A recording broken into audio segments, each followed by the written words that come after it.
থাইল্যান্ডের একটা গোপন দ্বীপ, যেখানে সবকিছুই স্বপ্নের মতো সুন্দর, কোনো নিয়মকানুন নেই, আছে শুধু সুখ, শান্তি আর স্বাধীনতা। কিন্তু এই দ্বীপের একটা নিয়ম আছে, আর সেটা একবার ভাঙলেই এই স্বপ্নের দ্বীপ মুহূর্তেই দুঃস্বপ্নে পাল্টে যাবে।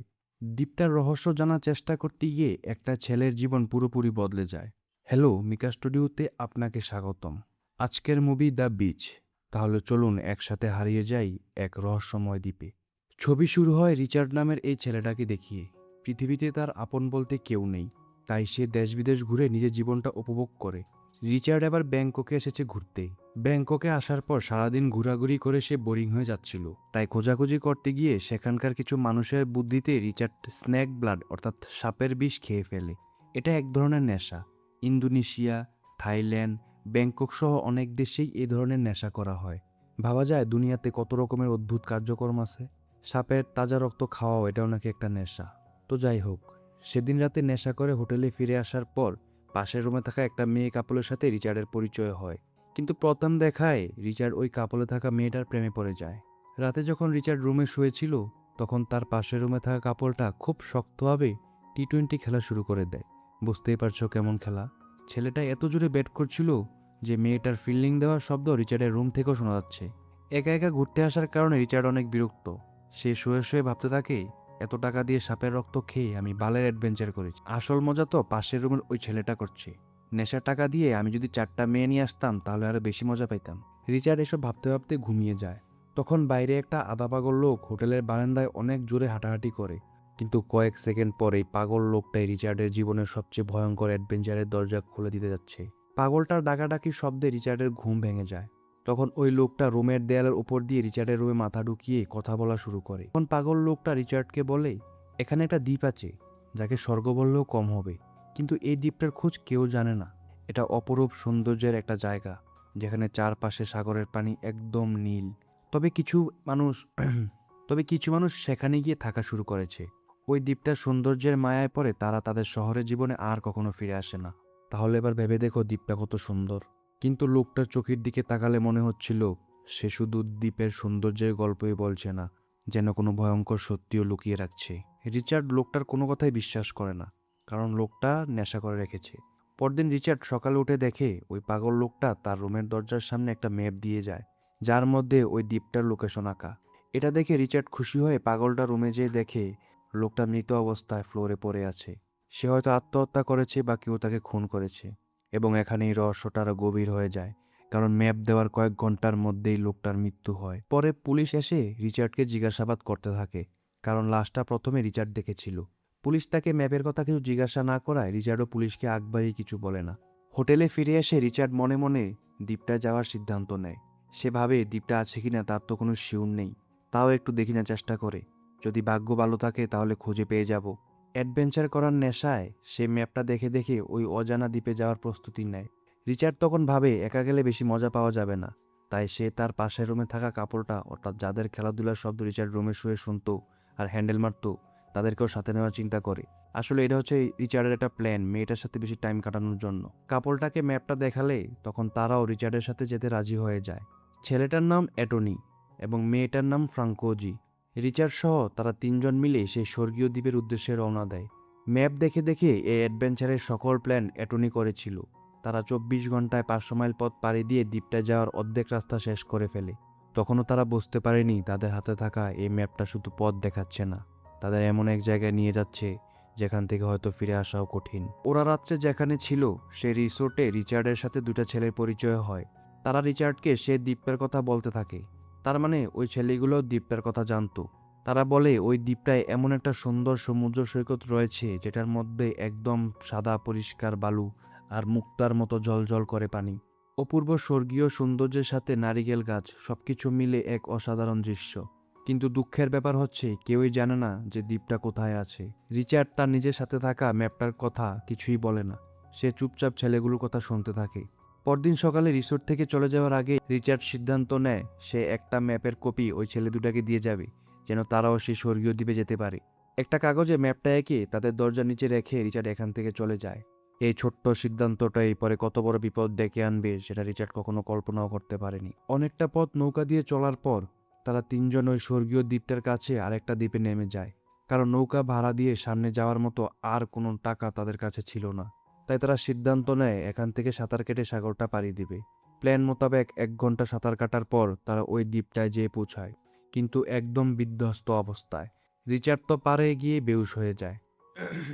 দ্বীপের ভিতরে ঢুকে দেখে এখানে তেমন কিছুই নেই, শুধু চারপাশে জঙ্গল আর জঙ্গল। পাগল লোকটার কথার সাথে কিছুই মিল নেই। তখন রিচার্ড বলে, এত দূর যেহেতু এসেছি তাহলে একটু ভিতরে যেয়ে দেখি না আর কিছু আছে কিনা। তখন তারা আবার হাঁটা শুরু করে এবং জঙ্গলের আরও গভীরে ঢুকে যায়। আর ঠিক এখান থেকেই তাদের অ্যাডভেঞ্চার ধীরে ধীরে বেঁচে থাকার লড়াই পরিণত হতে শুরু করে। অবাক ব্যাপার, একটু হাঁটার পরে তারা অনেক বড় একটা গাঁজার বাগান দেখে। গাঁজা শুনে মনে হয়েছে যদি ভিডিওটা ভালো লাগে চ্যানেলটি সাবস্ক্রাইব করে দিও, কারণ আমি গাঁজা খেয়ে স্ক্রিপ্ট লিখি। বাইরের মানুষ থেকে লুকিয়ে কেউ এদিকে গাঁজার চাষ করছে। তখন অ্যাটর্নি বলে, আমার মনে হয় পাগল লোকটা এই গাঁজার বাগানটাকেই স্বর্গ বলেছে, কারণ গাঁজাখোরদের কাছে এই বাগানটা স্বর্গের থেকে কম না, বরং বেশি হবে। আসলে কথা কিন্তু সত্যি। তিনজন যখন জঙ্গলের ভিতর দিয়ে হাঁটাহাঁটি করছিল তখন বুঝতে পারে এখানে তারা ছাড়াও আরও মানুষ আছে, যারা বন্দুক নিয়ে এই গাঁজার বাগানটাকে পাহারা দেয়। আসলে ব্যাংককে গাঁজার দাম অনেক, কিন্তু নিষিদ্ধ হওয়ার কারণে চাষ করতে পারে না। তাই কিছু লোক এই দ্বীপে এসে লুকিয়ে লুকিয়ে এখানে গাঁজা চাষ করে। ওই মানুষগুলো যখন বুঝতে পারে এখানে কেউ চলে এসেছে, তখন বন্দুক নিয়ে তাদের খোঁজা শুরু করে। এখন প্রশ্ন হলো, যদি তারা ধরা পড়ে যায় তাহলে কি শুধু মার খাবে নাকি এখানেই তাদেরকে মেরে ফেলা হবে? তবে তিনজন এই যাত্রায় প্রাণ বাঁচিয়ে এখান থেকে পালিয়ে জঙ্গলের আরও ভিতরে ঢুকে যায়। একটা পাহাড়ি নদীর ধার দিয়ে কিছুক্ষণ হাঁটার পরে দেখতে পায় সামনে একটা ঝর্ণা, যা সোজা গিয়ে নিচের দিকে নেমে গেছে। সামনে যেতে হলে এই ঝর্ণাটা পাড়ি দিতেই হবে, কিন্তু নিচে একটা জলাশয়ের মতো আছে, যেটার পানির পরিমাণ বোঝা যাচ্ছে না। ওপর থেকে লাফ দিয়ে ভুলভাল কিছু হলে মৃত্যু নিশ্চিত। রিচার্ড এবং অ্যান্টনি যখন ভাবছিল কিভাবে এই জলপ্রপাতটা পার হওয়া যায়, তখনই ফ্রাঙ্কোজি ওপর থেকে লাফ দিয়ে পানিতে নেমে পড়ে। এটা দেখে রিচার্ড এবং অ্যান্টনি অবাক হয়। তখনই ফ্র্যাঙ্কোজি বলে, তোমরা লাফ দাও, পানিটা নিরাপদ আছে। তারা সবাই একসাথে পানিতে নামার পর একটা লোকের সাথে দেখা হয়। লোকটা এই জঙ্গলেই থাকে, কিন্তু তারা তখনও জানতো না এই লোকটার সাথে দেখা হওয়াটাই তাদের পুরো জীবনের মোড় ঘুরিয়ে দিতে যাচ্ছে। লোকটা তখন তাদেরকে একটা জায়গায় নিয়ে যায়, যেখানে কয়েকজন মানুষ মিলে একটা জনবসতি তৈরি করেছে। এখানে সবাই নিজের মতো কাজকর্মে ব্যস্ত ছিল। তখন রিচার্ডের একটা মহিলার সাথে দেখা করে, যার নাম সেল। সে এই জনবসতিটির লিডার। তার কথা মতোই এখানে সবকিছু হয়। তখন সেল রিচার্ডের কাছে থাকা ম্যাপটি তার হাতে নিয়ে নেয় এবং বলে, এটা তো ডেফির ম্যাপ, এটা তুমি কিভাবে পেলে? সেল আরও বলে, ডেফি হচ্ছে এই দ্বীপটির প্রথম আবিষ্কারক। সে প্রথমে দ্বীপটি খুঁজে পেয়েছিল। ডেফি অনেকদিন ধরে হতাশায় ভুগছিল, তারপর একদিন কাউকে না বলে এখান থেকে চলে যায়। এরপর আর কোনো খোঁজ নেই। তখন রিচার্ড বলে, ডেফি কয়েকদিন আগেই মারা গেছে, আর মারা যাওয়ার আগে আমাকে ম্যাপটি দেয়। ডেফি মারা গেছে শুনে সবাই অনেক দুঃখ পায়। তখন সেল তাদেরকে জিজ্ঞাসা করে, দ্বীপের ম্যাপটা আর কাউকে দিয়েছ কিনা? রিচার্ড মিথ্যা কথা বলে। সে বলে, না, আমরা এটা কাউকে দেইনি। এই ছোট্ট মিথ্যাটা পরে কত বড় সমস্যার জন্ম দিবে সেটা তখন কেউই বুঝতে পারেনি। তারপর সেল ম্যাপটি পুড়িয়ে দিয়ে তাদেরকে এখানে থাকার অনুমতি দেয়। সেলের কাছে এই দ্বীপটার নিরাপত্তা অনেক জরুরি। সে চায় না আর যেন বাইরে থেকে কেউ এখানে আসে।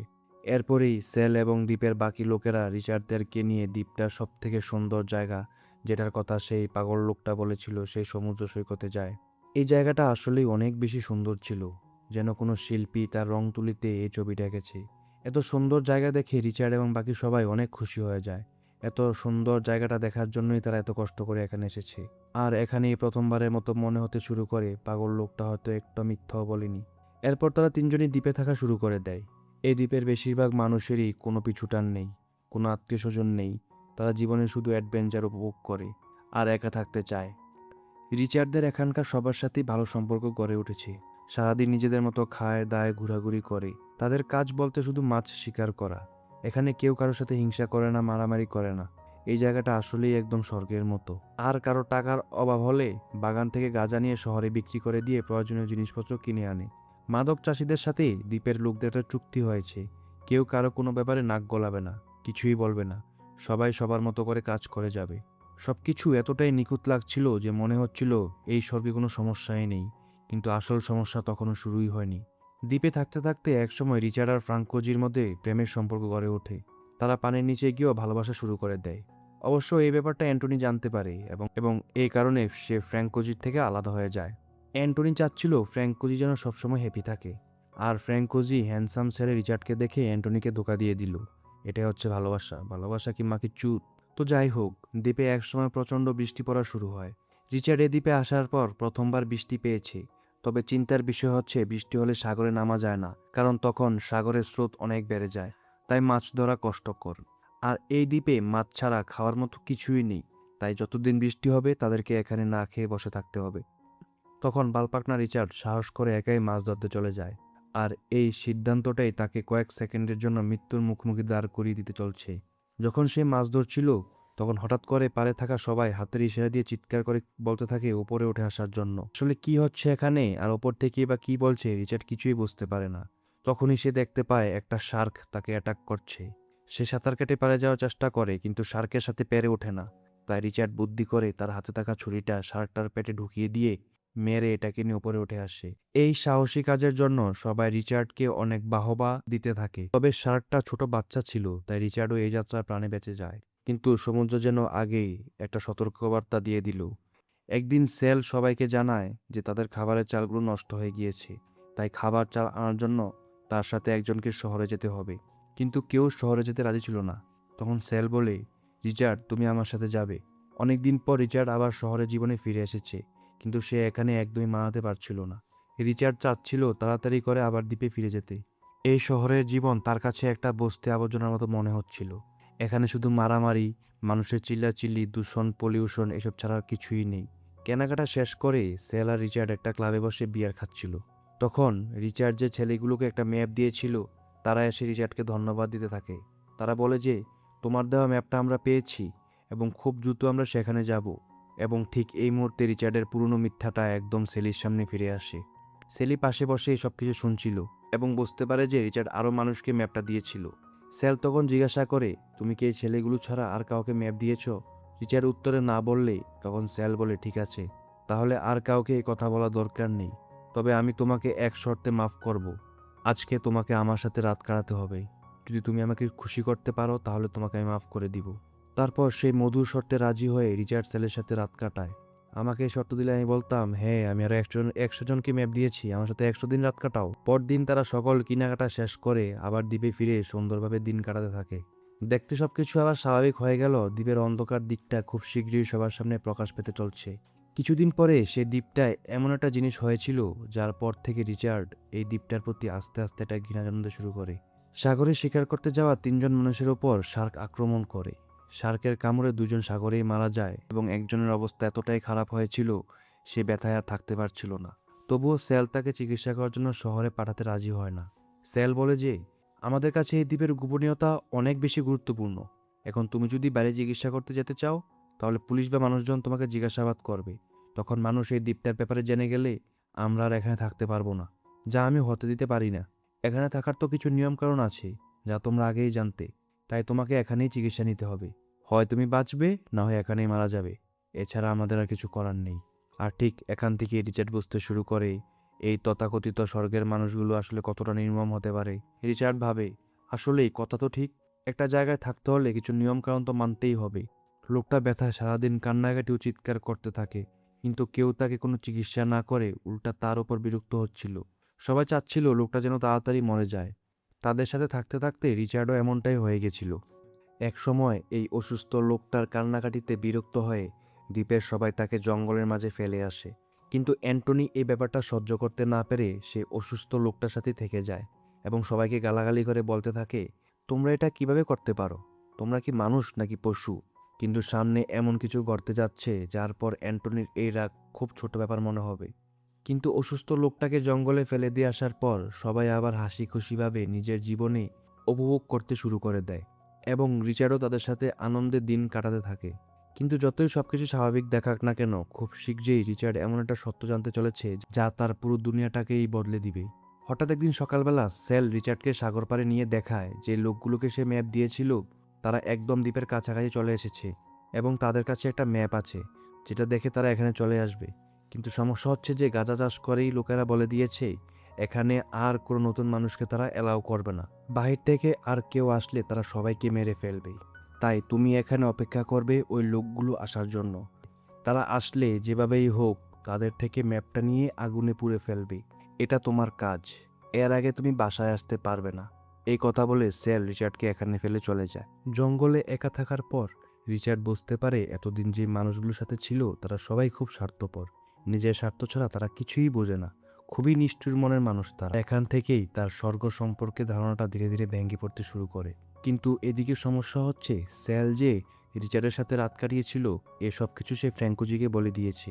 এটা শোনার পর ফ্র্যাঙ্কোজি রিচার্ডের সাথে ব্রেকআপ করে, তাকে জঙ্গলে ফেলে রেখে সেখান থেকে চলে যায়। ফ্র্যাঙ্কোজি অ্যান্টনিকে ধোঁকা দিয়েছিল, আর এখন সেই ধোঁকার ফলাফল নিজে পেয়ে গেল। রিচার্ড এখন একা জঙ্গলে বসে পাহারা দিতে থাকে, কখন সে মানুষগুলো দ্বীপে আসবে। এই জঙ্গলে একা বসে থাকতে থাকতে রিচার্ডের মানসিক ভারসাম্য চলে যায়। রিচার্ড বুঝতে পারে জীবনে একা থাকার মতো যন্ত্রণা আর কিছুই নেই। সে এখন বিভিন্ন জিনিস কল্পনা করতে থাকে। একসময় দেখে জঙ্গলে গেছে, একসময় দেখতো জঙ্গলে সে গেম খেলছে, মানে নিজেকে গেমের চরিত্র হিসেবে কল্পনা করত। মাঝে মাঝে অদ্ভুত কার্যক্রম করাও শুরু করে দেয়। সে একদমই মানসিক রোগী হয়ে পড়েছে, জঙ্গলে হাতের কাছে যা পায় তাই খেয়ে ফেলে। তার কোনো হিতাহিত জ্ঞান ছিল না। সবচেয়ে ভয়ের ব্যাপার হলো, রিচার্ড এখন বুঝতে পারছিল না কোনটা বাস্তব আর কোনটা তার কল্পনা। সে বসে বসে ডেফিকে কল্পনা করতে থাকে। ডেফি হচ্ছে যে তাকে ম্যাপ দিয়েছিল ওই পাগল লোকটা। রিচার্ড ডেফির সাথে কথা বলে, আবার ভাবে সকলকে মেরে ফেলা তার দায়িত্ব। তাই রিচার্ড বন্দুক দিয়ে সবাইকে মেরে ফেলছে। পাগল হয়ে গেলে মানুষ যা করে, রিচার্ডের সেই অবস্থা হয়েছিল। একসময় কিন্তু সে ছেলেগুলা এই দ্বীপে চলে আসে এবং মাদকের বাগানে ঢুকে পড়ে, যেখানে প্রথমবার রিচার্ডরাও এসেছিল। বাগানে থাকা পাহারাদাররা সে ছেলেগুলোকে দেখে তাদেরকে মেরে ফেলে। আর ঠিক এই মুহূর্তে রিচার্ড বুঝে যায় তার একটা ছোট্ট ভুলের মূল্য অন্য মানুষের নিজেদের জীবন দিয়ে দিতে হচ্ছে। নিজের সামনে এতগুলো মানুষের মৃত্যু হতে দেখে রিচার্ড অনেক ভয় পেয়ে দৌড়ে তার বাসায় চলে যায়। সেখানে যেই দেখে সবাই আনন্দ করছে, মজমাস্তি করে সময় কাটাচ্ছে। রিচার্ডকে ফেলে আসার কোনো দুঃখই কারো মনে নেই, সবাই নিজের মতো করে সুখ শান্তি আনন্দে দিন পার করছে। এটা দেখে রিচার্ড অনেক কষ্ট পায়। সে ভাবে, মানুষগুলো কীভাবে পারে আমাকে এখানে একা ফেলে রেখে আনন্দ উল্লাস করতে? আমি শার্কের সাথে লড়াই করে তাদেরকে বৃষ্টির সময় খাবার এনে দিয়েছি, তাও তারা আমাকে এখানে ফেলে রেখে আনন্দ উল্লাস করছে। তখন তার কাছে পরিষ্কার হয়ে যায় এই মানুষগুলোর কাছে বন্ধুত্বের চেয়ে নিজেদের স্বার্থটা অনেক বেশি গুরুত্বপূর্ণ। তারপর রিচার্ড ফ্র্যাঙ্কোজিকে একা পেয়ে তাকে বোঝায় এখানে থাকা আর উচিত হবে না। এখানের মানুষগুলো খুব স্বার্থপর, যে কোনো মুহূর্তে তাদেরকে মৃত্যুর মুখে ফেলে দিবে। তখন অ্যান্টোনিও রাজি হয় দ্বীপ থেকে চলে যাবে। কিন্তু দ্বীপ ছেড়ে যাওয়ার আগে রিচার্ড এমন একটা সিদ্ধান্ত নেবে যেটা তার জীবনের সবচেয়ে কঠিন সিদ্ধান্তগুলোর একটি। দ্বীপ থেকে বের হওয়ার আগে রিচার্ড শার্কে আক্রমণ করা সেই মানুষটাকে মেরে ফেলে, কারণ মানুষটা ব্যথা অনেক কষ্ট পাচ্ছিল আর তাকে এখান থেকে বের করতেও পারবে না। এই কষ্টের থেকে মৃত্যুই ভালো। তাই লোকটাকে মেরে রিচার্ড তাকে মুক্তি করে দিয়ে সেখান থেকে চলে আসে। এরপর দেখা যায় সে মাদক চাষকারী কৃষকরা জনবসতিতে এসে সবাইকে মারতে থাকে। তারা রেগে গিয়ে বলে, আমরা কৃষক, আমরা এখানে চাষবাস করে কিছু টাকা ইনকাম করতে পারলে আমার পরিবার খেতে পারে। তোমাদেরকে বলেছিলাম এখানে যেন আর কোনো লোক না আসে, তাহলে আজকে ওই ছেলেগুলো কীভাবে আসলো? আর এই ম্যাপটাই বা বাইরে কীভাবে গেছে? তোমরা নিজেদের দেওয়া কথা ভঙ্গ করেছ, তাই তোমরা আর এখানে থাকতে পারবে না। তোমাদের ভুলের কারণে আজ আমাদের ক্ষতি হচ্ছে, তাই তোমাদের এখান থেকে চলে যেতে হবে। এখানে থাকা কেউই বাইরে যেতে যাচ্ছিল না। তখন স্যাল বলে, আমরা এই জায়গা ছেড়ে কোথাও যাব না। এটা আমাদের বাসা, এই জায়গা আমরা সাজিয়েছি, এটা আমাদের নিজে হাতে করা। স্যাল আরও বলে, আমরা কেউই এই ম্যাপ বাইরে নিইনি। রিচার্ড এই সব কিছু বাইরে বের করেছে, তাই শাস্তি দিতে হলে তাকে দাও। এবং এখানেই স্যালের আসল রূপটা সবার সামনে চলে আসে। তখন লোকটা বলে, রিচার্ড যেহেতু এই কাজ করেছে, তাহলে স্যাল তুমি নিজে রিচার্ডকে গুলি করে মেরে ফেলবে। আজকে এটাই তার শাস্তি। হয় স্যাল রিচার্ডকে মারবে, নয়তো তোমরা এখান থেকে চলে যাবে। তখন স্যাল বন্দুকটা নিয়ে রিচার্ডের দিকে নিশানা লাগায়। এটা দেখে সবাই অবাক হয়ে যায়। এই মুহূর্তে শুধু রিচার্ড না, দ্বীপের বাকি মানুষগুলোর ভাগ্য নির্ধারণ হতে চলেছে। রিচার্ড স্যালকে বলে, হ্যাঁ মেরে ফেলো আমাকে, তোমাদের সামনে এতগুলো মানুষ মারা গেছে, কিছুই করলে না। তোমরা সবাই পশু হয়ে গিয়েছ, তোমাদের মনে বিবেক বলতে আর কিছু বেঁচে নেই। আজকে আমাকে মারছে, কাল তো তোমরাও মরবে। রিচার্ডের এসব কথা পাত্তা না দিয়ে স্যাল তাকে গুলি করে দেয়, কিন্তু সেই বন্দুকটাতে কোনো বুলেট ছিল না।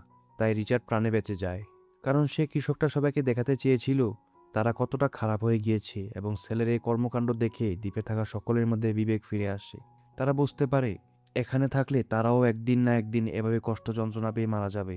অবশেষে তারা বুঝতে পারে যেটাকে এতদিন স্বর্গ ভেবেছিল সেটা আসলে ধীরে ধীরে তাদের মানবতাই কেড়ে নিচ্ছিল। তারপর তারা সবাই এই দ্বীপ ছেড়ে চলে যায়। স্যাল কিন্তু তাদের সাথে যায় না। সে অপেক্ষা করতে থাকে আর ভাবে বাকিরা হয়তো কোনো না কোনো দিন এই দ্বীপে আবার ফিরে আসবে। স্যাল দ্বীপেই থেকে যায়, আর বাকি সবাই নিজেদের স্বাভাবিক জীবনে ফিরে এসেছে। রিচার্ড তার কর্মজীবনে ফিরে যেয়ে দেখে ফ্রাঙ্কোজি তাকে একটা ইমেল পাঠিয়েছে। এবং সেখানে একটা ছবি ছিল যেটা ফ্রাঙ্কোজি দ্বীপে থাকাকালীন তুলেছিল। রিচার্ডের কাছে ওই স্বর্গীয় দ্বীপটা শুধু এই একটা স্মৃতি রিচার্ডের কাছে ওই স্বর্গীয় দ্বীপটা শুধু এই একটা স্মৃতি হিসেবে ছিল। ছবিটা দেখে সে অনেক খুশি হয়ে যায় এবং বসে বসে ভাবতে থাকে তার একটা ভুলের কারণে সে ফ্র্যাঙ্কোজিকে হারিয়েছে, এবং এখানেই ছবিটা সমাপ্তি হয়ে যায়। আর শেষ পর্যন্ত রিচার্ডের কাছে রয়ে যায় শুধু একটা ছবি, কিছু স্মৃতি আর অনেকগুলো আফসোস। মুভিটা শেষ হতে হতে একটা শিক্ষা নেওয়া যায়, মানুষের কাছে যা আছে তাই নিয়ে শুকরিয়া আদায় করা উচিত, কারণ ওপরওয়ালার কাছে হিসাব আছে, যার কতটুকু দরকার তাকে ততটুকুই দেওয়া হয়েছে। এজন্য আমরা অন্য কাউকে বেশি সুখ শান্তিতে দেখে সেই সুখের পিছনে যদি নিজে দৌড়াই, তাহলে সব কিছুই হারাবো। নিজের যা আছে এটা নিয়ে খুশি থাকে আমরা এই দুনিয়াটা থেকে চলে যেতে পারলেই বাঁচি। তো ভিডিওটা কেমন লাগলো কমেন্ট করে জানাবে, ভালো লাগলে চ্যানেলটা সাবস্ক্রাইব করে দিও। ধন্যবাদ।